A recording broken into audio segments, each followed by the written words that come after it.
makan ayam panggang kok nggak bagi-bagi sih? Pems, coba nih ayam panggang khas Magetan. Cara masaknya masih tradisional loh. Kalau belum kenyang, icip-icip sawut Bromo juga ya. Rasanya enak banget. Terus kita jalan-jalan ke tempat wisata yang instagramable ya. Hasil foto-fotonya kece badai, fams. Ahai!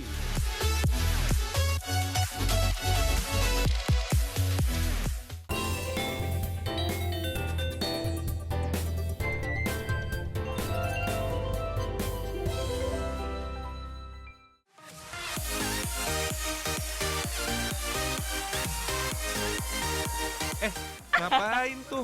Kok ayam dikejar-kejar segala sih? Kasian dong kalau ayam ditangkap. Kamu ngapain megang-megang ayam? Ini aku tuh mau manggang ayam, makanya aku nangkep ayam. Ini ikut aku masak sama budeku, manggang ayam enak. Yuk, yuk, yuk, yuk. Udah taruh aja situ. Yuk. Pas banget nih, perut lagi lapar malah diajak makan-makan. Rezeki emang gak kemana deh. Hihihi. Fams, ayam panggang Magetan emang terkenal banget. Tapi jangan dikira dijual di warung makan ya. Ayam panggang Magetan hanya dijual di rumah warga. Tepatnya di Desa Gandu, Kecamatan Karangrejo, Magetan, Jawa Timur. Ayam panggang Magetan menjadi incaran penggemarnya dari dalam sampai luar daerah Magetan. Rasanya enak tenan. Ayam yang digunakan hanya ayam kampung aja. Tuh, lihat aja fams, ayamnya lagi dibersihin. Tinggal tusuk ayam dengan bambu satu persatu supaya cepat matang. Setiap hari sekitar 150 ekor ayam kampung diolah menjadi ayam panggang, fams. Kalau hari libur sih jumlah ayam yang dibuat bisa mencapai 1000 ekor. Wah, banyak banget ya. Kalau udah beres, tinggal panggang dengan wajan tanah liat dan tungku. Sekali panggang, ayam akan dijejerkan seperti ini nih.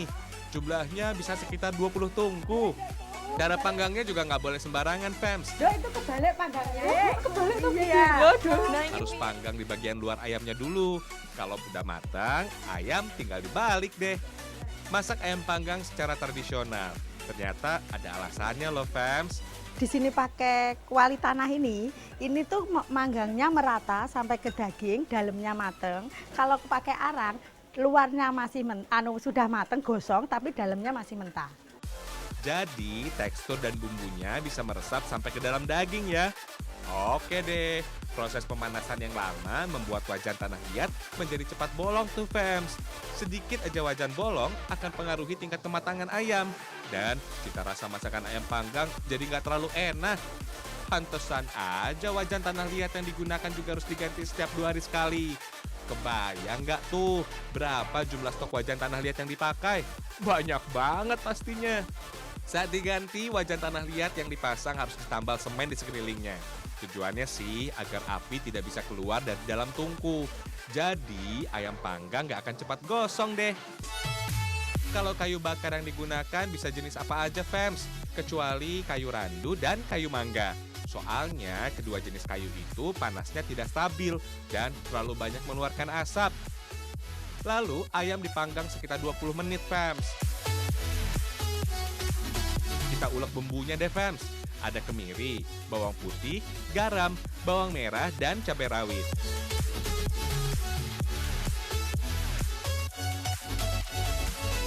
Setelah setengah matang, ayam dicelupkan ke dalam bumbu. Lalu ayam kembali dipanggang sampai matang. Oh iya fans, bumbu yang digunakan ada 2 jenis loh, yakni bumbu merah atau bumbu rujak dan bumbu gurih. Tapi yang paling favorit sih bumbu gurih ya fans. Nah, proses panggang ayam yang kedua, api harus nyala besar supaya bumbu benar-benar meresap sampai ke dalam daging. Cukup panggang sekitar 10 menit aja ya. Awalnya warga desa Gandu Magetan hanya menjual ayam potong dengan cara berkeliling desa. Karena tidak semuanya laku, ayam kemudian diolah menjadi ayam panggang. Lalu dipasarkan dengan cara berkeliling desa dengan sepeda. Lama-kelamaan ayam panggang banyak disukai warga. Saking larisnya, warga banyak memesan ayam panggang ke rumah penjualnya secara langsung. Makanya ayam panggang jadi dijual di rumah seperti sekarang. Kalau sudah matang, angkat dan lepas bambunya, Fems. Disajikan utuh atau dipotong-potong juga boleh, Fems. Sama nikmatnya kok. Satu ekor ayam bisa dimakan 4-5 orang. Harga yang dibanderol juga terjangkau, sekitar Rp75.000 sampai Rp85.000 per ekornya. Harga ini sudah termasuk nasi, sayuran, lalapan, dan sambal. Bikin ngiler aja nih.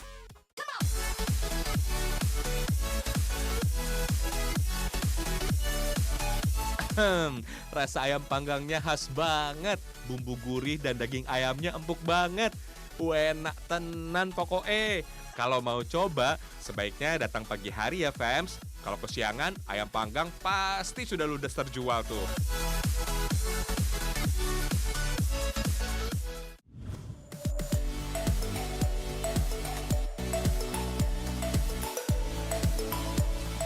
Enak banget sih. Masih belum kenyang ya? Coba ini, Fems, entok daun racun. Rasanya gurih dan bumbu rempahnya kuat banget. Emang gak takut keracunan tuh? Enggak kok, daun racun ternyata bisa melancarkan haid loh, Fems. Daun racun kaya zat alkaloid, saponin, lemak, dan amilodextrin yang dibutuhkan tubuh juga loh. Langsung aja kita racik bumbunya ya, Fems. Ulek bawang merah, bawang putih, cabai rawit, cabai merah, kunyit, jahe, kemiri, ketumbar, lada halus, dan garam. Kalau udah halus, masukkan daun jeruk dan lengkuas. Mantun niki diapake, Bu? Mantun iki digodhog. Nggih.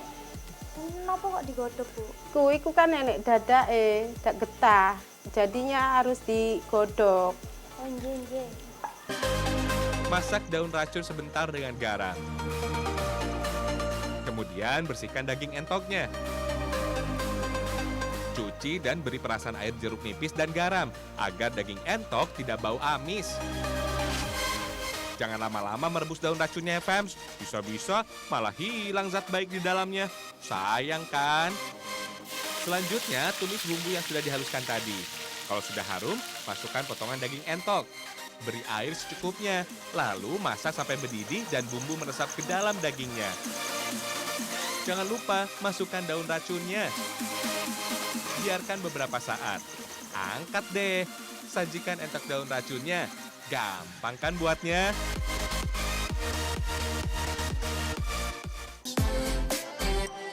Gak cuma jadi masakan aja loh, daun racun ternyata juga bisa menghilangkan jerawat. Duh, jadi nggak pede nih kalau jerawatan gini.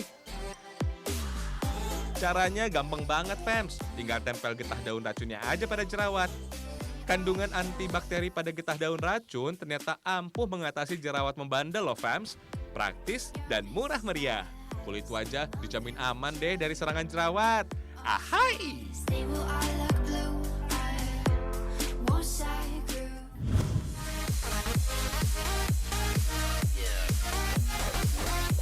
Fems, buah murbei ternyata bisa dibuat menjadi sawut gunung khas Bromo. Buatnya gampang, Fems. Parut singkong dulu. Hancurkan buah murbei. Dan parut juga buah nanas. Kemudian, campur parutan nanas ke dalam parutan singkong agar warna sawut menjadi lebih menarik. Kalau udah rata, beri garam dan gula pasir. Aduk kembali biar rasanya semakin mantap ya. Baru deh adonan dibagi-bagi sesuai ukuran yang diinginkan. Biar makin kece tampilannya, tambahkan agar warna-warni. Selanjutnya, adonan dicetak ke dalam cetakan. Masukkan adonan berwarna ungu dari buah murbei, kuning dari nanas, hijau, dan merah muda. Rapikan ya, Fems.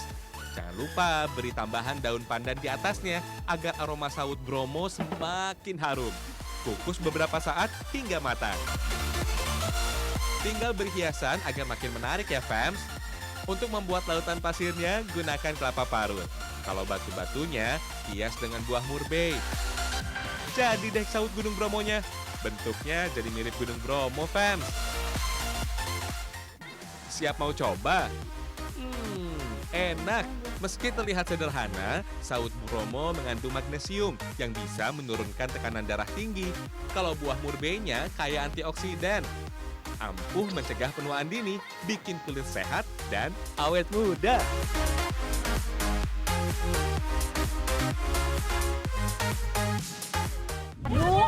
Aduh Pak, gimana sih Pak? Maaf Pak ya, maaf saya buru-buru Pak. Pak, ini buat apa sih Pak pisangnya sebenarnya? Buat getuk pisang, Mbak. Pak, untuk proses pembuatannya gimana sih Pak? Untuk pas membuatnya getuk pisang itu lama sekali, Mbak. Lebih jelasnya, Mbak, ikut ke rumah saya. Oh, boleh? Boleh. Yaudah, makan yuk, Pak. manis.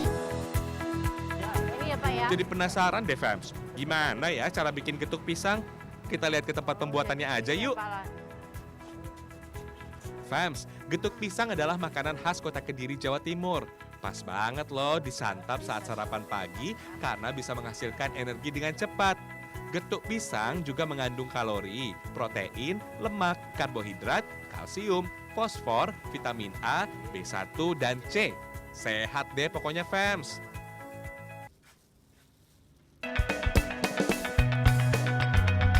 Jenis pisang yang digunakan untuk getuk adalah pisang Raja Nangka karena rasanya manis asam, Fems. Pisang yang dipilih juga nggak boleh terlalu matang agar tekstur getuk pisang menjadi tetap padat saat dikukus nanti. Satu kali membuat getuk pisang biasanya akan menghabiskan 1 tandan pisang, Fems. Kebayang nggak tuh hasilnya akan sebanyak apa? Kalau sudah cukup, pisang dikukus selama 1 hingga 2 jam agar teksturnya lebih empuk. Kalau sudah matang, pisang akan berubah warna menjadi kehitaman. Rasa sepat pisang juga akan hilang loh, Fems. Wih, ini kayaknya enak deh. Baunya Menggoda sedap banget juga. ya. Cobain. Tutupin Udah. dulu. Nih.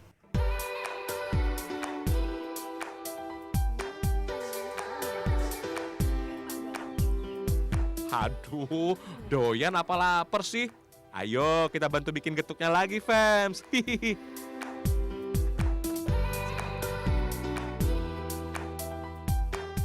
Kemudian pisang dilumatkan dengan blender mesin. Tambahkan gula merah, dicairkan dengan garam ya, Fems, agar rasanya makin sedap. Aduk sampai rata dan teksturnya lembut. Tinggal cetak getuk dengan bantuan peralon, Fems. Peralon bisa memudahkan mencetak adonan agar lebih padat dan ukuran yang sama, Fems. Lalu bungkus dengan daun pisang. Fems, adonan getuk pisang harus dibungkus dengan cepat. Kalau enggak, adonan bisa jadi keras dan sulit dibentuk. Satu buah getuk pisang berukuran kecil harganya Rp1.000, Fems. Kalau yang besar sekitar Rp5.000 saja. Murah meriah dan bikin kenyang ya, Fems. Sekilas, getuk pisang bentuknya seperti lontong, Fems. Kalau sudah beres, getuk kembali dikukus agar teksturnya lebih padat dan terdapat aroma khas daun pisang. Fems, kuliner khas Kediri ini juga nggak lepas dari cerita sejarah. Getuk pisang adalah makanan yang sudah ada secara turun-temurun sejak Kerajaan Jenggala. Konon, getuk pisang menjadi makanan kesukaan putri dari Kerajaan Kediri, Dewi Sekartaji. Bahkan, ada mitos yang beredar juga, Fems. Para dewa juga rela turun dari kayangan ke bumi hanya untuk mencicipi getuk pisang, Fems. Habis rasanya enak banget sih. Ahai! Nah, ini dia, Fems, getuk pisang yang udah matang. Biar lebih enak, getuk pisang bisa ditambahkan garnish, Fems. Cantik ya? Kayak kamu. Ahai! Makan getuk paling enak disantap saat berkumpul bersama keluarga atau sahabat.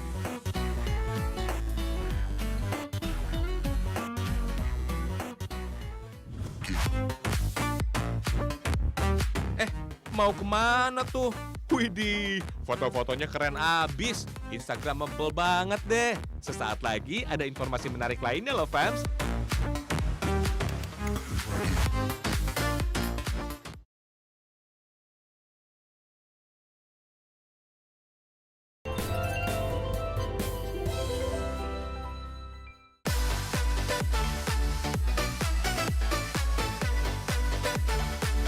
Lagi ngapain sih? Kok rame banget? Ternyata lagi bikin kerajinan serat pohon kenaf. Ini dia hasil kerajinannya, fans. Bagus-bagus ya. Harganya dibanderol mulai dari ratusan ribu hingga jutaan rupiah. Tergantung jenis dan ukurannya juga. Serat kenaf diambil dari bagian batangnya. Hasilnya akan menggumpal seperti ini nih. Sekilas serat kenaf terlihat lemas dan rapuh. Tapi sebenarnya teksturnya kuat kok. Serat kenaf ternyata juga dipasarkan ke Jepang dan Amerika Serikat. Gunanya sebagai lapisan dalam mobil serta kursi mobil mewah. Kualitasnya oke banget. Kemudian serat kenaf dianyam menjadi bentuk yang diinginkan. Oh iya fans, kegiatan menganyam adalah keahlian yang dianggap sebagai budaya yang cukup tua di dunia. Kemudian diwariskan secara turun-temurun. Fams, di Indonesia serat pohon kenaf mulai diperkenalkan sejak tahun 70-an melalui program intensivitas serat karung rakyat. Kemudian penanaman pohon kenaf kini meliputi sampai ke Jawa Tengah, Jawa Timur, dan Kalimantan Selatan. Keren ya Fams? Duh, ternyata nggak gampang menganyam serat kenaf, butuh kesabaran tinggi. Bu, kalau misalnya proses warna-warna kayak gini pakai apa sih, Bu? Kita pakai bahannya alam. Kebetulan iya Pak, kebetulan kita lagi bikin buat proses nih. pewarnaan. Boleh dong, Bu. Ya, Lihat ya. monggo silakan kalau mau ikut. Ayo, Bu. Ya. Pewarnanya juga harus ramah lingkungan dong. Jadi bisa digunakan daun manggis dan kunyit ya Fams. Caranya tinggal direbus saja sampai berubah warna. Wah, ini kayaknya udah berubah warna ya, Iya, Bu ya? ini ini warnanya udah keluar ini. Ini warna hitam kan ya? Ya, ini Oh. sebenarnya sih ini bukan untuk warna hitam aja, Mbak. Nanti kalau kita fiksasi sama tunjung dia akan berubah hitam. Oh, Tap- jadi berubah hitam. Ya, kalau difiksasi sama kapur sirih atau tawas dia bukan hitam lagi, Mbak. Warnanya apa tuh, Bu? Kalau di Agak kemudaan. Warna kuning dihasilkan dari kunyit yang dihaluskan Fams. Kalau udah direbus, tinggal saring airnya saja. Rendam serat kenaf dan biarkan sampai warnanya meresap. Lalu, peras serat dan jemur di bawah terik matahari sampai kering. Fams, kerajinan kenaf dibuat lumayan lama. Paling cepat butuh waktu 1 minggu. Kalau udah jadi, kerajinan serat kenaf harus dibakar untuk menghilangkan serat-serat yang keluar Fams. Jadi lebih rapi deh. Bu, setelah proses pembakaran terus diapain lagi? Dikoting, Mbak. Dikoting ya, dilem supaya biar kelihatan halus dan Mengkilap mengkilap. gitu. Ya. Kemudian beri lem agar merekat kuat. Lalu jemur kembali sampai lem kering dan kerajinan serat kenaf lebih kuat. Nah, udah jadi deh. Cantik-cantik ya, Fams?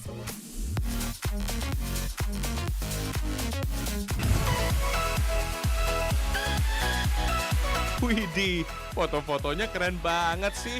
Jadi baper deh. Pengen ikutan juga, Fams. Fams, tempat wisata Instagramable emang lagi hits banget ya. Jadi serasa ada di film Lord of the Ring gitu. Ahai! Siapa sangka rumah Hobbit ternyata dibuat oleh tangan hangat pengrajin di desa Bangunrejo, Ngawi, Jawa Timur. Kok bisa ya? Iyalah, daerah ini emang jadi sentra kerajinan kayu jati, Fams. Bahkan limbahnya bisa digunakan kembali menjadi aneka furniture kayu jati. Kreatif banget ya, Fams. Barang yang dikira sampah malah bisa menghasilkan uang. Kualitasnya juga oke punya. Fams, rumah kurcaci yang dibuat biasanya digunakan sebagai sarana tambahan di berbagai tempat wisata, terutama di daerah bernuansa pedesaan. Proses buatnya nggak perlu teknik khusus. Awalnya hanya dibuat kerangka rumah kurcaci dari ranting kayu. Lalu dinding rumahnya dibuat dari tumpukan kayu yang disusun sampai tak bercelah. Kalau atapnya sengaja dibuat miring yang menjadi ciri rumah kurcaci. Kemudian buat pintunya dengan batang kayu yang dibagi menjadi 2. Tinggal paku agar lebih kuat, Fams. Ciri pintu rumah kurcaci harus dibuat lubang di bagian tengah dan diberi ornamen ranting kayu. Jadi terlihat lebih alami ya. Agar terlihat makin cantik, bagian depan rumah diberi ornamen dari kayu seperti ranting. Pasang paku lebih banyak agar rumah Hobbit makin kuat ya, Fams. Terakhir, kayu dicat agar lebih menarik. Tapi nggak semuanya dicat ya. Ada juga bagian yang hanya diberi cat dasar saja untuk memperkuat warna alami kayu. Fams, rumah Hobbit sangat bervariasi. Yang paling penting sih, ukurannya harus lebih kecil dari rumah pada umumnya, Fams. Harga jualnya mulai dari puluhan juta sampai ratusan juta rupiah. Wih, mahal juga ya. Rumah kurcaci tinggal dikirim ke pemesanan saja. Bagus ya. Fams, kalau mau nikmati uniknya rumah kurcaci di Ngawi, ada nih di Taman Wisata Talun. Lokasinya nggak jauh dari kota Ngawi. Alamnya asri banget, pas untuk refreshing. Rumah hobbit ada juga yang dipasang di atas pohon. Bahkan ada juga di jembatan akarnya. Bagus nih kalau foto-foto di sini. Rumah kurcaci ini tinggi sekitar 2,5 meter. Kalau mau masuk, hati-hati fams. Jangan sampai kepala terbentur kayu. Hihihi. Kalau rumah hobbit di atas pohon, kita harus naik tangga dari akar pohon dulu nih fams. Hati-hati ya, jangan sampai jatuh terpleset. Nah, dari ketinggian kita bisa melihat pemandangan indah. Asik ya fams. Wisata rumah pohon seperti ini sebenarnya bisa mengajarkan kepada anak akan pentingnya pohon untuk kehidupan. Selain itu, bisa juga melatih keberanian anak dari ketinggian. Fams, spot yang cocok menjadi tempat foto lainnya ada di kawasan hutan Trinil, yaitu jembatan kayu sepanjang 20 meter. Lokasinya nggak terlalu jauh kok dari Sungai Bengawan Solo. Jembatan ini dibuat dari ranting-ranting kayu jati yang cantik. Nah, spot menarik lainnya adalah sarang burung fams. Di bagian ujung jembatan akar, kita bisa melihat keindahan Sungai Bengawan Solo. Jadi betah berlama-lama deh fams.